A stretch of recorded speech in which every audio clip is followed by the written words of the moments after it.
تو بولیں گے۔ اللہ تعالی ہم سب کا حامی و ناصر ہو۔ انسان پر بنیادی طور پر دو چیزیں لاگو ہوتی ہیں حقوق کے سلسلے میں۔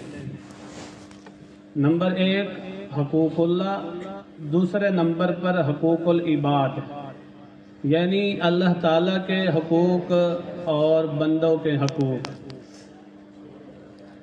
بندوں کے حقوق میں سے اگر اہم حقوق ہیں تو وہ والدین کے حقوق ہیں، اور والدین کے حقوق میں اساتذہ اکرام کے حقوق بھی آتے ہیں۔ اسی زمرے میں، اسی زد میں اساتذہ اکرام کے حقوق بھی آتے ہیں۔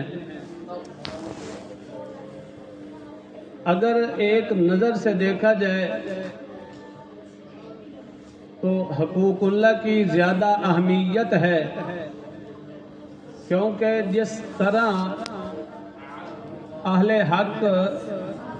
حق والا بڑا ہو اس کے حقوق کی بھی اہمیت رکھتے ہیں۔ اللہ تعالی اللہ اکبر ہے، اس لیے اس کے حقوق بھی حق زیادہ رکھتے ہیں، اور بندوں کے حقوق کیونکہ بندے اللہ تعالیٰ سے کم درجے میں ہیں، اللہ تعالیٰ کی مخلوق ہیں، تو اس کے حقوق بھی کم ہیں۔ اگر دوسری نظر سے دیکھا جائے تو اللہ تعالیٰ کے حقوق اور بندوں کے حقوق میں بڑا فرق ہے۔ اللہ رب العزت غفور الرحیم ہے، اللہ رب العزت رحیم و کریم ہے، اس سے اگر معافی مانگی جائے تو وہ معاف بھی کر دیتا ہے، اگر معافی نہ مانگی جائے، نیک اعمال بھی کیے جائیں تب بھی اللہ تعالیٰ اپنے حقوق معاف فرما دیتے ہیں۔ ان الحسنات یذہبن السیئات، نیکیاں جو ہیں وہ برائیوں کو کیا کرتی ہیں؟ مٹا دیتی ہیں۔ مگر بندوں کے جو حقوق ہیں وہ زیادہ اہمیت رکھتے اس لیے ہیں کہ بندے کا حق اس وقت تک ختم نہیں ہوتا جب تک کہ صاحب حق کو حق ادا نہ کر دیا جائے۔ اب حق والدین کا حق ہے یا اساتذہ کا حق ہے، جب تک بندہ اس حق کو ادا نہیں کرتا اس وقت تک وہ حق ادا نہیں ہو سکتا۔ یا حق والا خود معاف کر دے یا حق ادا کرنے والا حق ادا کر دے، اس وقت تک حق ادا نہیں ہو سکتا جب تک بندہ خود حق ادا نہ کر دے۔ تو یہ تو میں نے حقوق العباد اور حقوق اللہ کی اہمیت کے پیش نظر چند چیزیں ذکر کر دی۔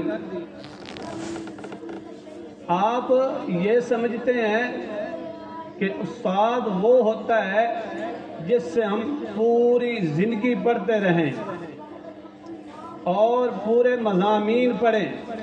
آپ یہ سمجھتے ہیں کہ آپ تمام مضامین، تمام سبجیکٹ جتنے بھی ہیں ہم ایک استاد سے پڑھیں تب وہ ہمارا استاد بنتا ہے۔ نہیں، حضرت علی المرتضی شیر خدا رضی اللہ تعالی عنہ نے فرمایا کہ انا عبد من علمنی حرفا، میں اس بندے کا غلام ہوں جس نے مجھے ایک لفظ، ایک حرف بھی بتایا۔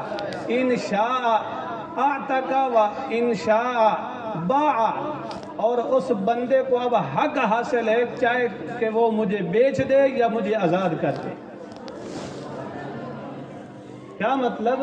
حضرت علی المرتضی فرما رہے ہیں کہ اگر میں نے ایک بندے سے ایک حرف بھی سیکھا ہے تو وہ بھی میرا کیا ہے؟ استاد ہے۔ اب اس کو حق حاصل ہے چاہے وہ مجھے کیا کرے، بیچ دے یا مجھے آزاد کر دے۔ تو اس لیے اساتذہ اکرام کا ادب و احترام کرنا چاہیے۔ حضرت امام ابو حنیفہ رحمہ اللہ تعالی، امام اعظم ابو حنیفہ رحمہ اللہ تعالی، فقہ حنفی کے بہت بڑے امام اعظم ابو حنیفہ رحمۃ اللہ علیہ، انہوں نے ایک دیہاتی سے، ایک بدوی سے ایک مسئلہ پوچھا تھا۔ وہ مسئلہ قابل ذکر نہیں، وہ مسئلہ